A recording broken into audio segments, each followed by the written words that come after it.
আসসালামু আলাইকুম, কেমন আছেন সবাই? আলহামদুলিল্লাহ আমি অনেক ভালো আছি। আশা করছি আপনারাও অনেক ভালো আছেন। আজকে আপনাদের সঙ্গে একটা ইফতারের জন্য একটা রেসিপি শেয়ার করব, যেটা আপনারা ইফতারেও রেসিপিটা আপনারা ট্রাই করতে পারেন। এটা হচ্ছে চিকেন শাহি কাবাব। ইফতারে অনেক ভালো লাগে খেতে এগুলো। কাবাব, পোড়া, তন্দুরি অনেক ভালো লাগে। তো আজকে ভাবলাম এটাই ট্রাই করি আর আপনাদের সঙ্গে শেয়ার করি। প্রথমে বোনলেস চিকেন নিয়েছি আর আমি পিস পিস করে স্কোয়ারভাবে কেটে নিয়েছি। নিয়ে আমি মিক্সচারে এটাকে পেস্ট করে নেব। তো আমি পেস্ট বানিয়ে নিলাম।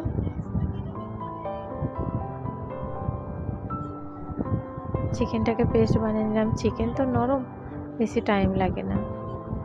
এবারে আমি দিয়ে দিলাম একটা বড় অনিয়নটাকেও পেস্ট করে নিলাম। অনিয়নে কিন্তু জল আছে, আমি জলটাকে ভালো করে ছেঁকে নেব। কিভাবে ছাঁকবো দেখুন। অবশ্যই অনিয়নের জলটাকে ছেঁকে ফেলে দেবেন,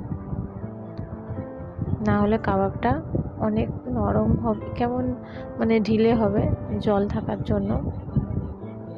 এইভাবে চেপে চেপে অনিয়নের জলগুলোকে অবশ্যই ফেলে দেবেন। আমি পুরো শুকনো করে নিয়েছিলাম চেপে চেপে। দিয়ে আমি পেঁয়াজটাকে সঙ্গে অ্যাড করে দেব। এইভাবে দেখেছেন শুকিয়ে গেছে, এইভাবে অ্যাড করবেন।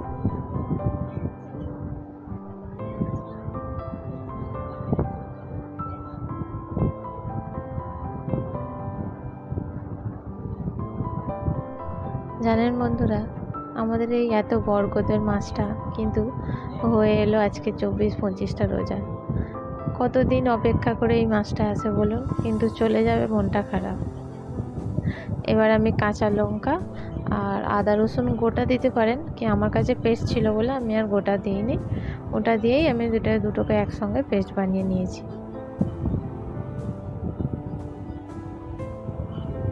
দিয়ে এটাকেও আমি অ্যাড করে দেব। আপনাদের কোনো বাচ্চারা যদি খেতে চায়, চালের পরিমাণ অবশ্যই কম রাখতে পারেন।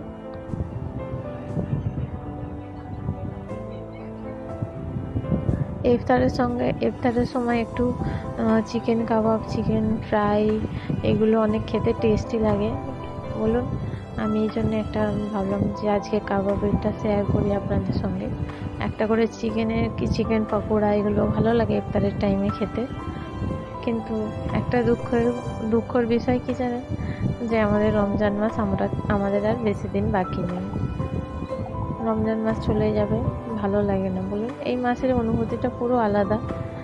আর আমি এতে মশলাগুলো সব অ্যাড করে দিলাম এক এক করে। ধনে জিরে আর নুন দিয়েছিলাম, আর চিলি ফ্লেক্স দিয়েছিলাম, আর ব্ল্যাক পেপার থাকলে আপনারা অবশ্যই দিতে পারেন, গোলমরিচের গুঁড়ো। আর আমি একটু সাদা তেল দিয়ে এটাকে ভালো করে মাখিয়ে নেব। আর আমি একটু চিকেন মশলা দিয়েছি, আপনারা পারলে গরম মশলা অ্যাড করতে পারবেন।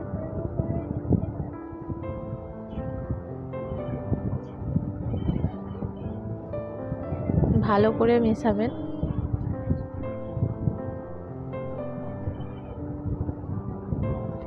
এত একটা জুসি টেস্টি ভালো লাগে এই কাবাবটা অনেক টেস্টি লাগে খেতে। চলুন এবারে কিভাবে আমি বানাচ্ছি। প্রথমে একটা পাইপিং ব্যাগ নিয়ে নেব। হাত দিয়েও বানানো যাবে, কিন্তু পাইপিং ব্যাগে ইজি হয়ে যায় জানেন।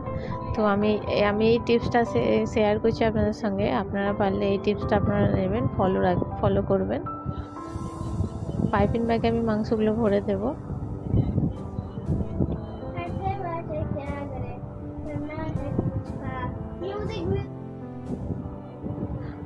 এবার পাইপিং ব্যাগে আমার ভরা হয়ে গেছে। আমি এবারে মুখটাকে একটু মোটাভাবেই কেটে নেব।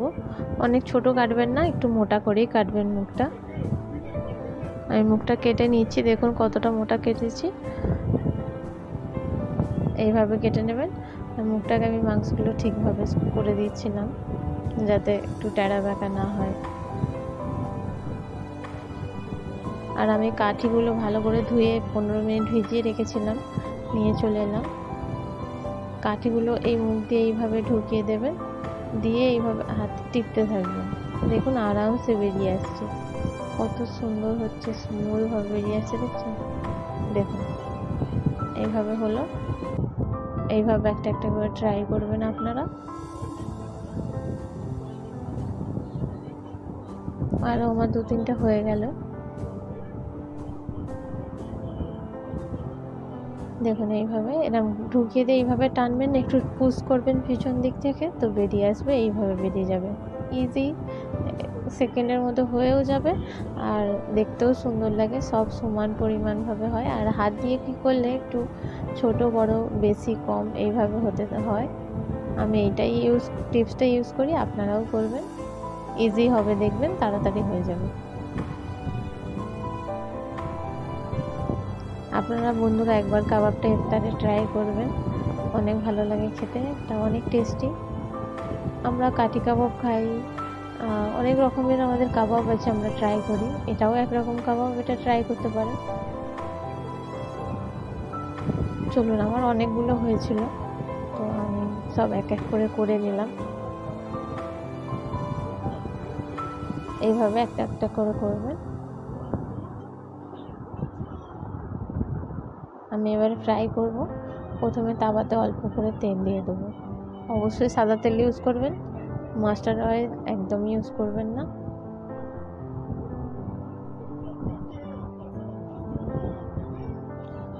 তাওয়া গরম হয়ে যাওয়ার পর এক এক করে এইভাবে দিয়ে দেবেন। আর অবশ্যই গ্যাসের ফ্লেমটাকে একদম লো রাখবেন, কেন জোর দিলে গাটা পুড়ে যাবে ভিতর থেকে, ভিতরে কাঁচা থেকে যাবে, আর মানে গা পুড়ে যাবে, জুসি হবে না, ড্রাই হয়ে যাবে। আর অল্প আঁচে করলে হালকা হালকা হালকাভাবে লাল হয়ে যাবে, প্লাস মাংসটা ভিতর থেকে জুসি থাকবে। আর আপনি অনেক জোর আঁচে করে দেবেন, তো ড্রাই হয়ে যাবে, পুরো শুকনো লাগবে কাবাবটা। আমি এইভাবে একটা একটা করে উল্টে দিচ্ছিলাম।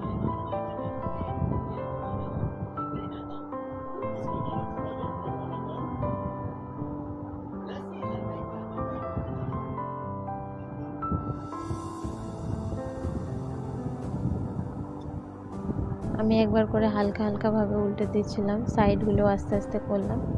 দেখছেন কত হালকা রং এসছে। আপনারা ভাবছেন যে আরও ডিপ রং আসবে, ডিপ করবেন না, তাহলে গাটা অনেক পুড়ে যাবে আর ভিতরটা শুকনো হয়ে যাবে।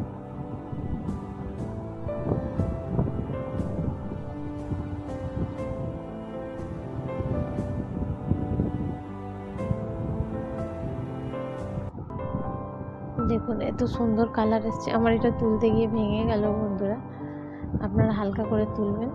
কালারটা খুব সুন্দর এসছিল।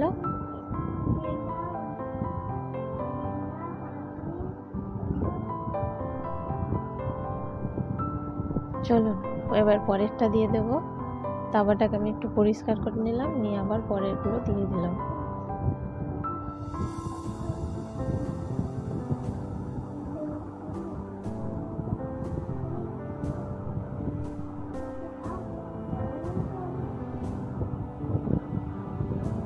এটা তাওয়াতেই ভালো হয়, কেন যেহেতু মাংসটা পেস্ট বানানো আছে।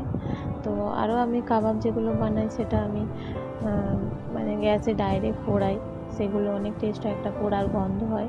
এতেও আপনি পোড়ার ফ্লেভার আনতে চাইলে আপনি অবশ্যই কাঠ কয়লাকে গরম করে আপনি দিতে পারেন। ওটা আমি দিইনি, তবে দেওয়া যায়, সেটাও আমি একদম অবশ্যই শেয়ার করে দেবো।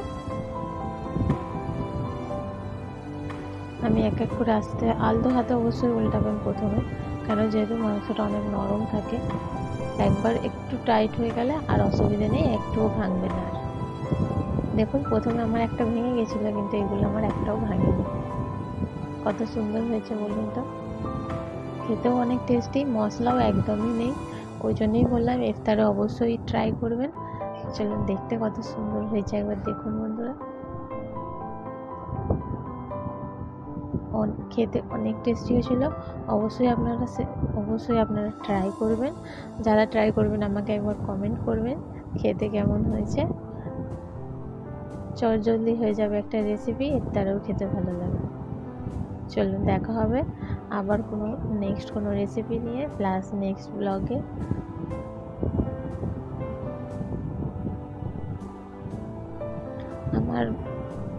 সাবস্ক্রাইব আমার চ্যানেলকে সাবস্ক্রাইব করবেন, কমেন্ট করবেন, শেয়ার করবেন। আল্লাহ হাফিজ।